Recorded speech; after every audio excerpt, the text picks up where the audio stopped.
Assalamualaikum warahmatullahi wabarakatuh. Perkenalkan, nama saya Muhammad Rayhan Daniel, NIM 21030150. Baiklah, di video kali ini saya akan menjelaskan pertumbuhan dan perkembangan manusia.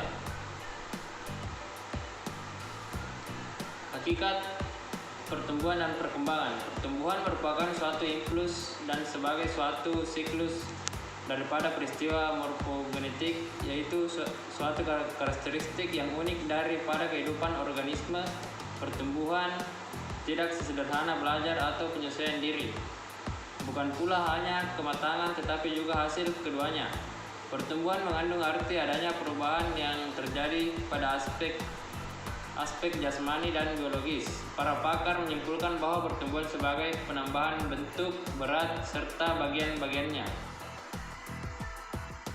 A. Prinsip pertumbuhan. Pertumbuhan akibat pertumbuhan mengikuti suatu urutan yang teratur. 2. Pertumbuhan ditandai dengan fluktuasi. 3. Rata-rata pertumbuhan anak berbeda secara individual. 4. Pertumbuhan terjadi secara holistik.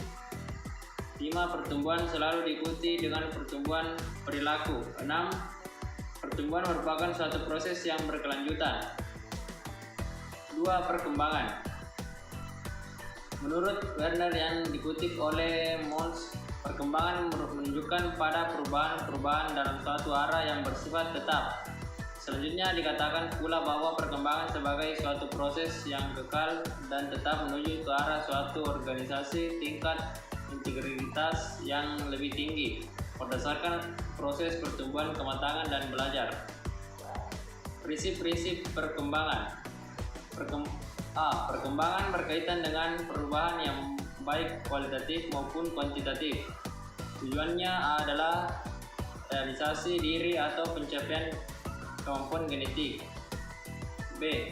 Perkembangan awal lebih kritis dibandingkan perkembangan selanjutnya. Alasannya karena perkembangan awal cenderung bertahan dan mempengaruhi sikap perilaku anak sepanjang hidupnya. C. Perkembangan merupakan proses kematangan dan belajar. Interaksi antara faktor kematangan dan pengalaman, belajar atau latihan akan menetapkan batas bagi perkembangan seseorang. D. Pola perkembangan memiliki karakteristik tertentu yang dapat diramalkan sebagai adanya persamaan pola perkembangan bagi semua anak. Perkembangan selama berlangsung dari tanggapan umum ke khusus. E. Pola perkembangan fisik maupun mental dapat diamalkan, namun demikian pola perkembangan dapat dipercepat oleh kondisi lingkungan pada masa lahir dan lahir.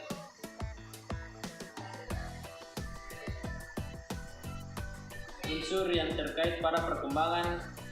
Unsur yang berkaitan dengan berperan dalam proses perkembangan ialah kematangan dan pengalaman. Kematangan berarti perubahan sifat yang memungkinkan seseorang. Perkembangan fungsinya menunjukkan tingkat yang lebih tinggi. Kematangan bila dipandang dari sudut biologis merupakan karakteristik bawaan, yaitu sifat tetap dan tetap terhadap pengaruh luar dan lingkungan. Berkaitan dengan penguasaan keterampilan motorik, menjelaskan bahwa hubungan antara kematangan dan pengalaman. 1. Keterampilan yang dibangun atas pengembangan pola berikut sangat mudah dipelajari.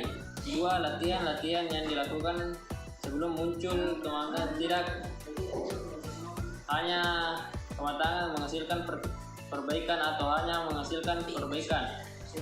3. Latihan yang lebih awal jika mengakibatkan frustasi mungkin lebih mengakibatkan kerugian daripada keuntungan. 4. Organisme yang lebih matang membutuhkan latihan yang lebih sedikit untuk mencapai tingkat kemahiran. D. Faktor yang mempengaruhi pertumbuhan dan perkembangan pasca lahir. Gizi, makanan, aktivitas fisik, kondisi emosional, penyakit yang diidap, obat-obatan, kebiasaan minum alkohol dan tidak merokok. Faktor yang mempengaruhi pertumbuhan dan perkembangan pasca lahir.